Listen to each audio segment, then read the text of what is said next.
All right, welcome back to Reviews by Hunter. That's me. I am Hunter, and today we got Jujutsu Kaisen episode 7 titled Tokyo Colony. So overall, I thought that this was a pretty decent episode. It was definitely more of like an informational type of episode, and like this was very much setting up I think more of, well, the good stuff, I guess. Like, I would say out of all the episodes this season, this one was kind of what I would consider to be the weakest, even though it wasn't really weak. But anyways, let's get into it. We open up by seeing Kenjaku talk to a woman explaining the Culling game rules, and it seems like they're in some type of dream. We then go on to find out that they are in a space between dreams and reality, Kenjaku says. Kenjaku's like that type of villain that's like, he's very like cool, calm, and collected, but he's completely manipulating you the whole time, which sometimes is even scarier, to be honest. But then he drops a very important piece of information when talking to this woman. He says, "Thanks for being friends with my son." And right away, my mind went to, wait a minute, who's your son? Are we talking about Itadori? And literally moments later, we see on the date of November 1st, 6:02 a.m., a bunch of people waking up from the same dream, and what's her name? Sasaki asks, "Hey, did he mention something about his son too?" And the guy's like, "No, no one has mentioned something like that." So she's the only one that heard that part. And then she sees a vision of Itadori and even out loud says his name. So that is confirmation that Itadori is Kenjaku's son somehow. But do you guys remember when I brought up that flashback a couple episodes ago? I mean, I'm sure you guys also saw the flashback. Was that a memory of Itadori's dad? Was that Kenjaku in the flashback, but he had just taken control of another body? Because in the flashback, that guy had like that bright pink hair like Itadori. So that's interesting. That is absolutely something to keep an eye on going forward. We get to see Hikari and Kirara kind of get caught up to speed. They learn that Gojo is sealed, Yaga is dead, and Hikari's not sad. He says he's bummed out, but he's just sort of like, oh, wait, really? And then he agrees to help them in the Culling games. It was pretty funny because he's like, I'll do this for you, but then you guys are going to owe me. And Megumi uses the I'm the head of the Zenin clan card. And then a graphic pops up and it says, next day the Zenin clan was exterminated. But Hikari's like, oh, if I make friends with Megumi, I'll be in with one of the big families. And the next day they get Maki exterminated. Why did I say that? Maki exterminated them. That's what I should have said. Anyway, yeah. Again, pretty dialogue heavy episode. Not that that's bad, but compared to previous episodes, there was a lot less action here. Kashimo, we learned, has already killed 40 people because now Megumi, Itadori, Panda, Hikari, they all now learned about the rule that was added by Kashimo at the end of last episode. About that, I think it was Rule 9 that allows you to pretty much pinpoint the location of a player a little bit easier. Megumi uses his big brain again. He's basically like, okay, this is what we're going to do in order to get Sumiki out of the Culling game. He wants to add a rule where players can transfer points to one another, so that way the rule of that 19-day rule would be ineffective, essentially. And then we do see, finally, Itadori, Megumi, Hikari, and Panda about to enter the Culling game, and we get to see Hikari show a little bit of his like strategic side, because he's kind of putting a plan together. He's like, okay, Panda and I are going to go to this colony. Itadori and Megumi, you go to this colony. Kira, you stay outside the barriers and keep watch. And I was like, oh, okay, so Hikari's not just like a muscle-bound like kind of character that, is just super strong. He's he can be smart as well. So it was kind of cool to see a little bit more from his character as well.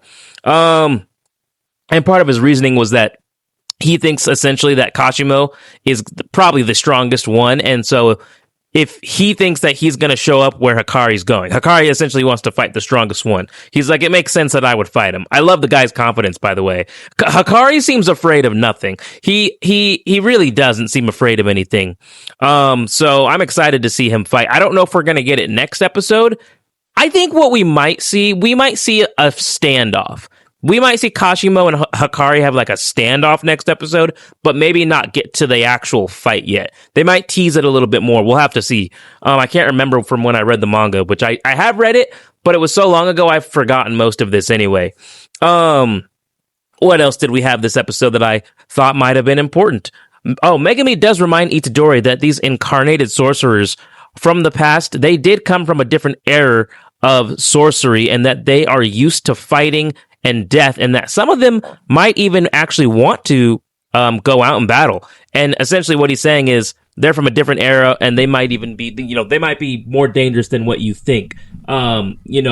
Basically be careful. These are not just chumps. And it kind of makes sense because, like, why Kenjaku, for all of his power and influence, do you think he would make a bunch of pacts with, like, low-level nobodies? I mean, maybe he did with some of them because, he needed a certain amount to fulfill his plan. But overall, I would imagine that there are some heavy hitters that Kenjaku formed a pact with. So yeah, they're definitely entering dangerous territory, but they have to try and, here's their main missions right now. One is to locate Angel to release Gojo from the prison realm. That is absolutely a priority. Their next priority is to locate Higuruma and Kashimo. That is who they want to hunt down because those two have the most points so far. So they have their mission. We're getting into it now. I think most of our main cast kind of knows what their role is for the time being, okay? We also see something interesting does happen when Itadori and Megumi enter the calling game. They get separated. We see Itadori flying through the sky, and then we get an explanation of a rule that we hadn't heard, and that Megumi and Itadori hadn't heard yet, which is that when a player enters the game, they will get teleported randomly to one of 9 designated locations. And it even says in the show, this was a rule that was not explained in the general explanation beforehand for whatever reason. I guess you could call it just like a hidden rule that you don't know until you enter. So Itadori and Megumi get separated right off the jump. So already not going according to plan, because of course it's not. And we see these sorcerers that are called newbie hunters. They take advantage of other players being confused by this rule and just falling through the sky. And so we see Itadori get attacked by a sorcerer woman who has like a propeller on her head, and she like crashes into him. That scene was kind of cool. We see like Itadori like crashing through the building, but he pretty much takes care of these propeller-headed sorcerers pretty easily. One of which was funny because he literally, after like punching him in the head, he just kicks him in the nuts because he's Itadori. So that was pretty much the only action that we got from this episode. For what it was good, right? For what it was. And then both Itadori and Megumi meet somebody who says they know where Higuruma is. But at the very end, we see a split screen where they give 2 different locations. So one tells Itadori that Higuruma is in Ikebukuro, and the other tells Megumi that he's in Shinjuku. I thought about this, and the only thing I could possibly think of is maybe those 2 individuals are working together somehow. Has there already been sort of a alliance formed within the calling game, perhaps? Because why would they give 2 separate locations unless, because it's JJK and there's always an unless, is it possible that Higuruma has given different like false locations to different sorcerers, knowing people are going to come looking for him, and maybe he sends some of his allies out and he says, hey, you go tell them that I'm in this location, you go tell them I'm in this location. I would not be surprised if it's one of those thinking 3 steps ahead type of situations. Gonna be interesting to see Higuruma finally like animated. I remember in the manga I liked him. That's all I'll say because I don't want to spoil anything. But I did like him when I read the manga, so I am excited to see him. But I'm a little bit surprised, guys. I felt this episode was like a 7.5 out of 10, which I still feel is pretty strong. When I looked on IMDb, though, I saw that a lot of people felt that this episode was like an 8.5 out of 10. I didn't think it was that good. Again, out of all the episodes I've seen, it's one of the weaker ones.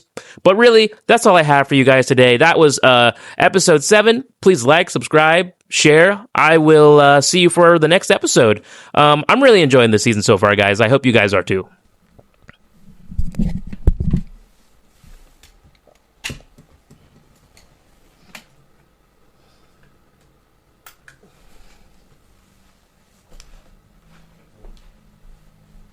I'm a little proud of myself. Oh shit! And then before you do anything, also I'm like, do you want which one do you want? Because I'm like,